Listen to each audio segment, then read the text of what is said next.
valuable to you. That should never change. But making space for other people's stories, other people's perspectives is important. This is about building a tapestry of knowledge. This is about building your tapestry of global citizenship.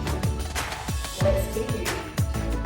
All right, dress rehearsals for day 2 now done. So I thought I'd, just stand on the stage.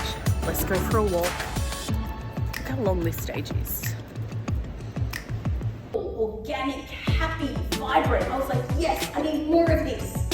So she was running a breakout session, and I walked in, and this was on the screen. I am remarkable because there was a pen and paper. I picked it up and went, boom, here we go. I am remarkable because. I'm remarkable because, boom, boom, boom, boom. I didn't eat the peanut butter out of the jar this morning. I'm remarkable because I rang my grandma. I'm remarkable because I helped someone with their resume. I'm remarkable because I managed my customers' expectations so I could be here today. Page 1, page 2, it was a small notebook. Page 1, page 2, boom, boom, boom, boom. I'm remarkable because, yes, give me another reflection activity.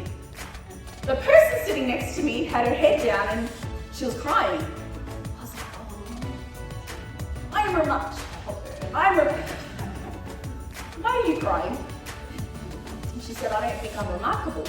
Oh, can I see your list? Yeah. I'm a good mother, I'm a good daughter, I'm a good sister. I said, oh yeah, that's a pretty bad list. And she said, and I said, don't cry.